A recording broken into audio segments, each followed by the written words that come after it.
Ne crains rien, je t'aime, je suis avec toi. Promesse suprême qui soutient ma foi. La sombre vallée et n'a plus de terreur. L'âme consolée, je marche avec mon sauveur. Non, non, non, non, jamais tout seul. Non, jamais tout seul. Jésus mon sauveur me garde, jamais ne me laisse seul. Non, non, non, non, jamais tout seul. Non, jamais tout seul. Jésus mon sauveur me garde, je ne suis jamais tout seul. L'aube matinière ne lui qu'au beau jour. Jésus ma lumière m'éclaire toujours. Quand je perds de vue l'astre radieux, à travers la nuit, Jésus me montre les cieux. Non, non, non, non, jamais tout seul. Non, jamais tout seul. Jésus mon sauveur me garde, jamais ne me laisse seul. Non, non, non, non, jamais tout seul. Non, jamais tout seul. Jésus mon sauveur me garde, je ne suis jamais tout seul. Les dangers accourent, subtils, inconnus. De près ils m'entourent, plus près est Jésus, qui dans le voyage me redit c'est moi. Ne crains rien, courage, je suis toujours avec toi. Non, jamais tout seul. Non, jamais tout seul. Jésus mon sauveur me garde, jamais ne me laisse seul. Non, non, non, non, jamais tout seul. Non, jamais tout seul. Jésus mon sauveur me garde, je ne suis jamais tout seul. Jésus mon sauveur me garde, je ne suis jamais tout seul. Jésus mon sauveur me garde, je ne suis jamais tout seul.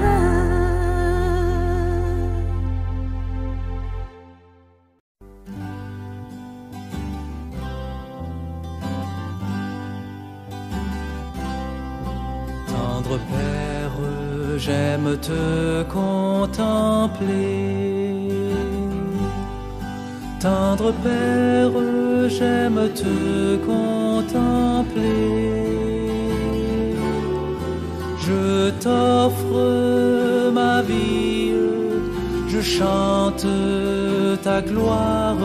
Tendre Père, j'aime te contempler.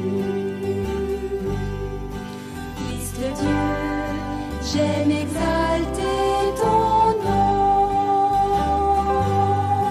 Fils de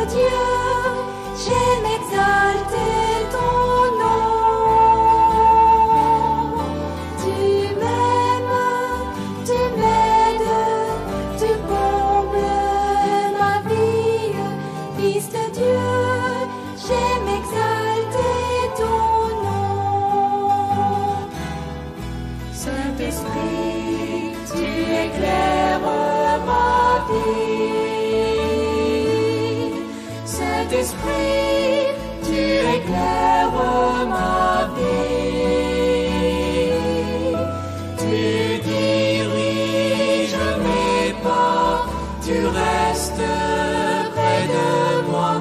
Saint-Esprit, tu éclaires ma vie.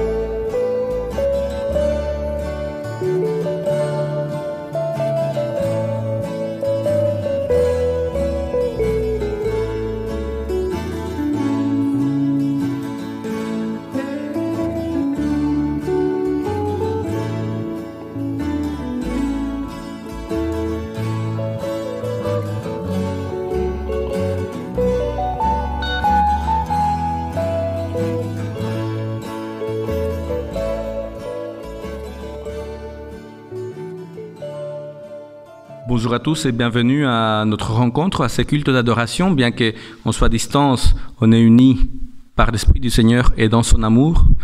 Je vous invite pour commencer ce moment ensemble à faire une prière. Prions.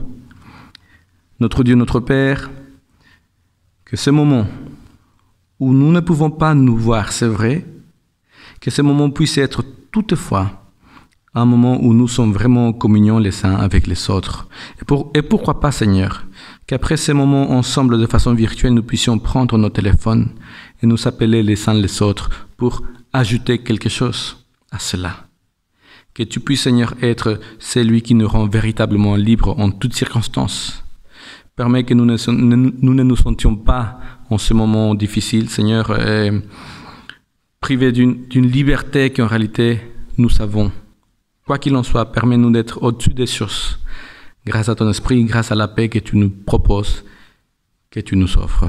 Reste avec le prédicateur de ce matin, avec ton fils Édouard Agença, et que le message puisse vraiment toucher nos cœurs de ta part. Au nom de Jésus. Amen. Je vous invite à ouvrir la Bible dans l'évangile de Luc, l'évangile selon Luc. On va lire au chapitre 2, du verset 41 au verset 52. Luc chapitre 2, du verset 41 au verset 52. Ses parents allaient chaque année à Jérusalem pour la fête de la Pâque. Lorsqu'il eut 12 ans, ils montèrent selon la coutume à la fête de la fête. Puis quand les jours furent achevés et qu'ils s'en retournèrent, l'enfant Jésus resta à Jérusalem, mais ses parents ne s'en aperçurent pas. Pensant qu'il était avec leurs compagnons de voyage, ils firent une journée de chemin et le cherchèrent parmi les gens de leur parenté et leur connaissance. Mais s'ils ne les retrouvèrent pas et retournèrent à Jérusalem en le cherchant. Au bout de 3 jours, ils le trouvèrent dans les temples, assis au milieu des maîtres, l'écoutant et les interrogeant. Tous ceux qui l'entendaient étaient stupéfaits de son intelligence et de ses réponses. Quand ils le virent, ils furent ébahis. Sa mère lui dit, « Mon enfant, pourquoi nous as-tu fait cela? Ton père et moi, nous te cherchions avec angoisse. » Verset 49, il leur répondit, « Pourquoi me cherchez-vous? Ne saviez-vous pas que j'ai affaire chez mon père? » Mais ils ne comprirent pas ce qu'il leur disait. Puis, il descendit avec eux à Nazareth. Il leur était soumis. Sa mère retenait toutes ces choses. Et Jésus progressait en sagesse, en stature et en grâce auprès de Dieu et des humains. Amen.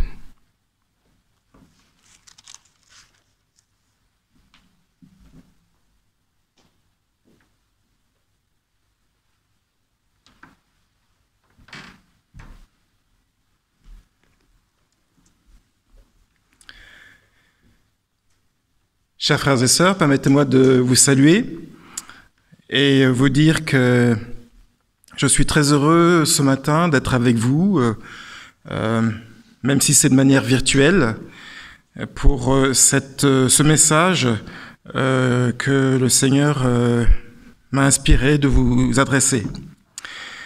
Merci à votre pasteur pour la lecture de ce texte, cette introduction. C'est un texte qui, quand j'étais enfant, m'a beaucoup parlé et j'aimerais attirer votre attention sur un passage. Et ce sera autour de ce passage que j'aimerais vous parler ce matin. Et avant de me concentrer sur ce passage, juste dire quelques mots. Nous vivons des moments effectivement difficiles pour les uns, pour les autres, pour ceux qui sont isolés chez eux parce qu'ils sont atteints du coronavirus, pour ceux aussi qui malheureusement ont perdu un être cher pendant cette pandémie, ceux qui malheureusement ont des soucis financiers. C'est un moment difficile pour beaucoup d'entre nous. Mais cette pandémie a été aussi l'occasion, et peut-être encore l'occasion avec ce confinement qui continue plus ou moins, à se rapprocher au sein des familles. Et aujourd'hui, c'est autour de ce thème de la famille que j'aimerais vous parler, au travers de ce récit.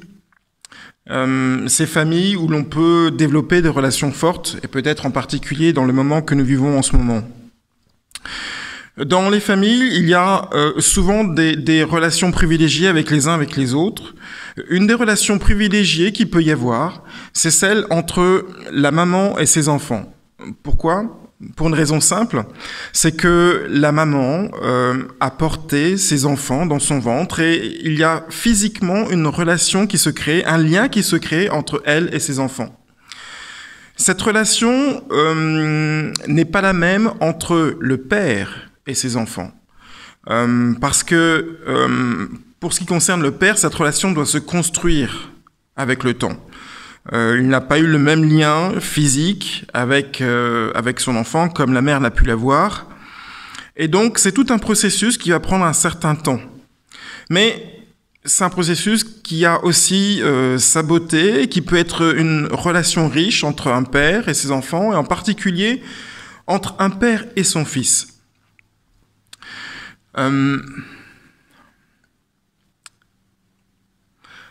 Dans cette relation particulière, père-fils, il peut être beau pour un père, par exemple, d'avoir le sentiment de pouvoir transmettre quelque chose à son fils, de pouvoir lui transmettre des valeurs, des principes, mais pas seulement. Ça peut être aussi la joie de pouvoir transmettre un intérêt ou une activité professionnelle dans laquelle le père a exercé toute sa vie, et au moment de prendre sa retraite, il a la joie de voir un enfant, un de ses fils, un de ses enfants reprendre la succession du père. Quelque chose de privilégié, et ce n'est pas forcément donné à tous de pouvoir vivre ce temps de transmission, ce temps de partage avec un de ses enfants. Et dans cette relation particulière, bien sûr, au moment du décès du père, il y a forcément un lien qui peut rester très fort.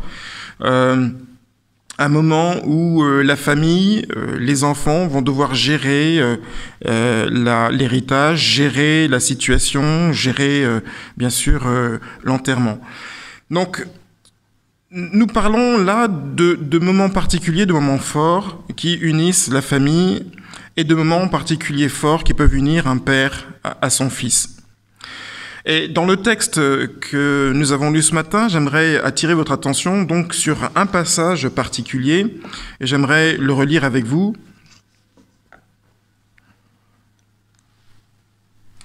Ce verset, puisqu'il s'agit d'un verset, se trouve donc dans Luc chapitre 2, verset 49. Jésus s'adresse à ses parents qui sont angoissés, qui ont été stressés de ne pas l'avoir trouvé pendant ces 3 jours de recherche. Et Jésus, serein, on allait dire presque, pas forcément inconscient, mais très détaché par rapport à ce stress, cette angoisse que ses parents connaissent, leur répond la chose suivante, au verset 49. « Pourquoi me cherchiez-vous ? Ne saviez-vous pas que j'ai affaire chez mon Père ? La version seconde de 1910 nous dit « Ne savez-vous pas que je dois m'occuper des affaires de mon père ?»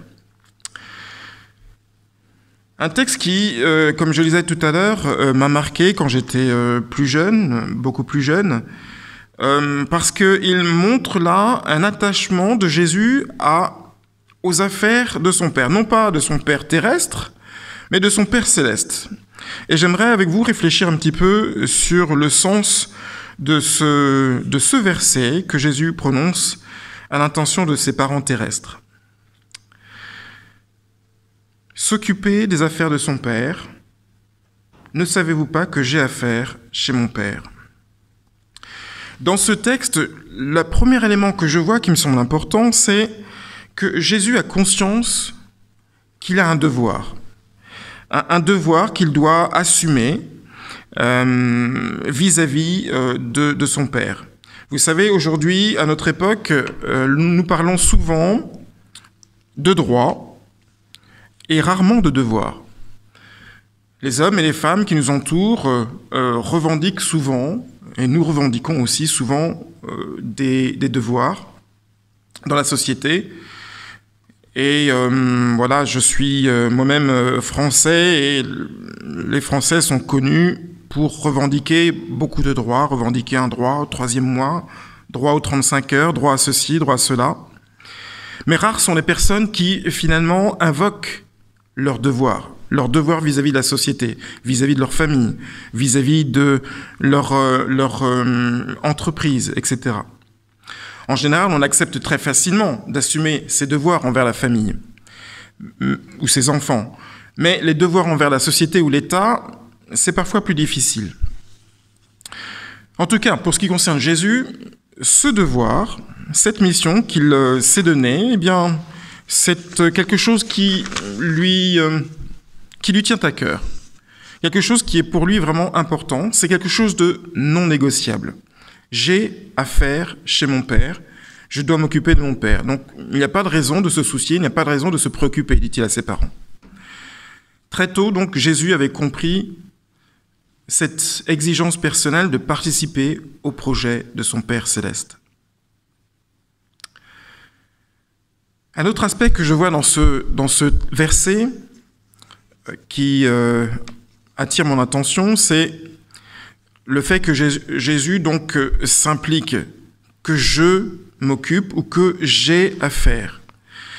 Il arrive parfois que lorsque nous devons assumer des responsabilités importantes ou que nous faisons des erreurs, nous avons tendance à reporter la responsabilité sur d'autres. C'est pas moi, c'est pas ma faute, c'est la faute d'autres. C'est la faute de quelqu'un d'autre. Vous voyez ce qui s'est passé avec Adam et Ève tout de suite après le péché. Ici, Jésus s'implique et il cherche, ou il souhaite, il assume pleinement sa mission, quelque part, son devoir vis-à-vis de son Père. Je dois m'occuper, j'ai affaire chez mon Père. Et il me semble que Jésus, peut-être anticipant aussi ses responsabilités à venir, anticipant ce qui allait peut-être lui arriver, ne recule pas devant ce défi. Il fait face. Certes, il le fait pas tout seul, avec le soutien de son Père, puisqu'il va le dire à plusieurs reprises dans l'évangile de Jean en particulier, qu'il y a un lien fort avec lui, que ce que lui fait, eh bien, il le fait par rapport à son Père, et ce que son Père lui demande, il le fait aussi. Il y a un lien très fort, Jean chapitre 17 en particulier. Jésus assume pleinement ses responsabilités, même si elles peuvent être lourdes. Autre aspect qui m'interpelle dans ce verset, c'est dans la version seconde 1910, « Je m'occupe des affaires de mon Père ». C'est-à-dire que Jésus va chercher à travailler sur ce projet, cette mission qu'il a reçue de son Père. S'occuper, ça demande des efforts. Cela demande de prendre du temps. Il s'agit d'un investissement. Un investissement qui parfois peut se faire sans retour. Ce n'est pas quelque chose qu'on peut prendre à la légère. Il faut, quand on veut assumer des responsabilités, prendre les choses à bras-le-corps et essayer d'avancer, et essayer d'affronter les défis, essayer d'affronter les situations, les problèmes qui peuvent se présenter. Et cela peut demander effectivement parfois beaucoup d'efforts, beaucoup de renoncement également. Et Jésus se montre prêt à cet âge, à 12 ans, à assumer cet aspect, à assumer les efforts, le temps, l'investissement que cela peut représenter, parce qu'il a, encore une fois, pleinement conscience de sa mission et de ce que ça représente, et surtout de qui lui demande, de qui le lui demande. Nous y reviendrons. Dans la version seconde, 1910, on parle aussi des affaires. Dans la NBS, on parle de « j'ai affaire chez mon Père ». Jésus doit s'occuper de ses affaires, il doit s'occuper de cette mission qui lui a été assignée, avec laquelle qu'il a planifié avec son Père dès avant la fondation du monde.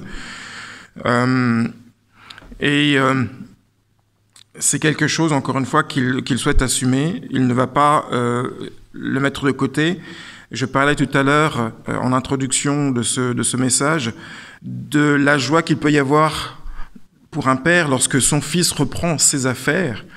Et là, en l'occurrence, Jésus rend le cœur de Dieu joyeux, heureux, en reprenant les affaires de son Père. C'est ce que, d'ailleurs, Dieu va rappeler lors du baptême de Jésus. « Voici mon Fils en qui j'ai mis toute mon affection ». Jésus qui fait la volonté du Père, qui assume de prendre le relais, de reprendre quelque part le flambeau d'une certaine manière de son Père. Et puis cette dernière expression qui me semble aussi belle et importante, parce qu'il s'agit là de l'essentiel finalement, « J'ai affaire chez mon Père ». Je dois m'occuper des affaires de mon Père. Jésus rappelle ici que s'il est là, c'est parce que Dieu l'a voulu et Jésus l'a accepté, bien sûr. Jésus a accepté de s'incarner sur cette terre, de passer par les étapes par lesquelles nous passons, la naissance, et puis l'enfance, l'adolescence, jusqu'à être adulte, et puis commencer son ministère en faveur des hommes et des femmes, jusqu'à la mort sur la croix et la résurrection et son ascension au ciel. Et cela, c'est parce qu'il a voulu effectivement accomplir ce à quoi son Père l'avait appelé. Non pas son Père terrestre, mais son Père céleste, celui de qui il tire finalement son existence d'une certaine manière. Jésus veut exprimer d'une certaine manière sa reconnaissance en rentrant pleinement dans ce projet.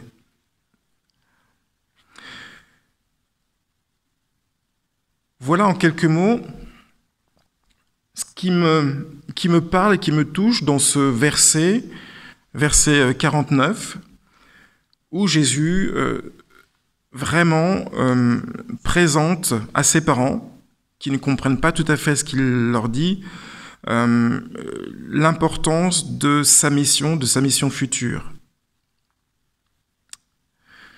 Et lorsque on fait le point, lorsqu'on regarde un petit peu ce que Jésus dit, on ne peut être qu'interpellé. Et la question qui se pose pour nous est: comment nous situons-nous, nous aussi, par rapport aux affaires de notre Père? Comment nous positionnons-nous par rapport à cette mission que notre Père céleste nous confie? Est-ce que nous voulons, nous aussi, assumer ces responsabilités, reprendre ce flambeau, aller au bout de cette mission? Ou est-ce que nous préférons peut-être nous mettre en retrait et peut-être rester un petit peu sur le côté et ne pas nous engager comme notre Père le souhaiterait. Qu'est-ce qui est pour nous important? Qu'est-ce qui est pour nous essentiel? Est-ce que accomplir la volonté de notre Père est important? Est-ce que c'est notre vie comme ça l'était pour Jésus? Est-ce que vraiment tout notre être, tous nos efforts, toute notre orientation de notre vie va dans ce sens? Ou est-ce que c'est juste épisodique de temps en temps, voire pas du tout? Jésus ici nous donne encore une fois un magnifique exemple. Un magnifique exemple de ce que nous pouvons faire, si nous le souhaitons, si nous le voulons. Je veux m'occuper des affaires de mon Père. Pour ce qui me concerne, ce verset, comme je le disais, m'a marqué quand j'étais beaucoup plus jeune. Et il a été pour moi une sorte de ligne directrice. Et j'ai eu envie très tôt de suivre l'exemple de Jésus et d'essayer moi aussi de m'attacher à faire la volonté de mon Père Céleste, à suivre les pas de Jésus et à essayer de reprendre d'une certaine manière, à mon niveau, avec mes dons, mes capacités et aussi parfois mes faiblesses, cette mission que le Seigneur nous confie à chacun. La question qui est posée ici, dans ce texte, s'adresse à chacun d'entre nous. Que voulons-nous faire? Voulons-nous exprimer notre reconnaissance à notre Dieu en nous engageant, nous aussi, en répondant à son appel? Ou avons-nous d'autres objectifs, d'autres projets dans lesquels Dieu a peu ou pas sa place? En ces temps difficiles, je crois que c'est l'occasion peut-être, pourquoi pas, de réfléchir à cela et de nous positionner encore plus clairement. Et je souhaite que pour chacun d'entre nous, nous puissions, comme Jésus, clairement nous positionner et nous engager avec Dieu et avec l'aide du Saint-Esprit pour que nous puissions aussi pleinement dire: ne savez-vous pas que je dois m'occuper des affaires de mon Père? Ne savez-vous pas que j'ai affaire chez mon Père? Et ainsi, nous pourrons reconnaître pleinement notre dépendance à Dieu pour tout ce que nous sommes, pour tout ce que nous pouvons être avec son aide. Que le Seigneur nous bénisse et qu'il nous garde. Amen.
J'aimerais maintenant vous inviter à incliner la tête, nous allons prier ensemble.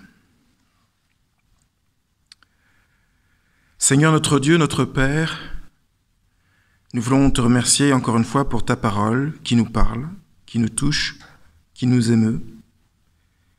Tes paroles ce matin, au travers de ce texte, cette expérience de Jésus, jeune enfant, à 12 ans, qui répond à ses parents avec une exceptionnelle maturité, une exceptionnelle conscience que sa mission ne consiste pas simplement à être avec ses parents, à les accompagner et les soutenir.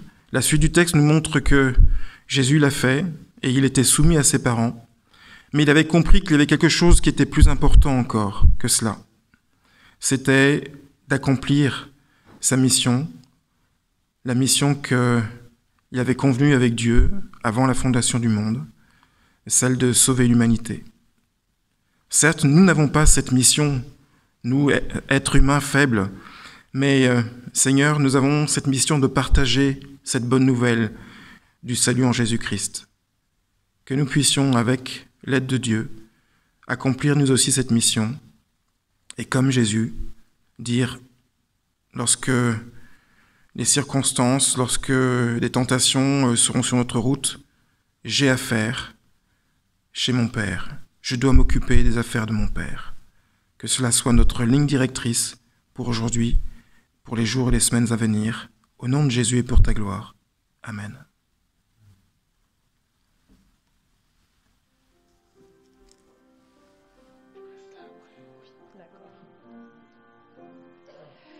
Que la grâce de Dieu soit sur toi pour t'aider à marcher dans ses voies. Reçois tout son pardon et sa bénédiction. Va en paix dans la joie, dans l'amour. Que le Maître te garde, que le Maître te garde toujours. Dans l'attente de son grand retour, mets ta main dans sa main tout le long du chemin. Va en paix dans la joie, dans l'amour.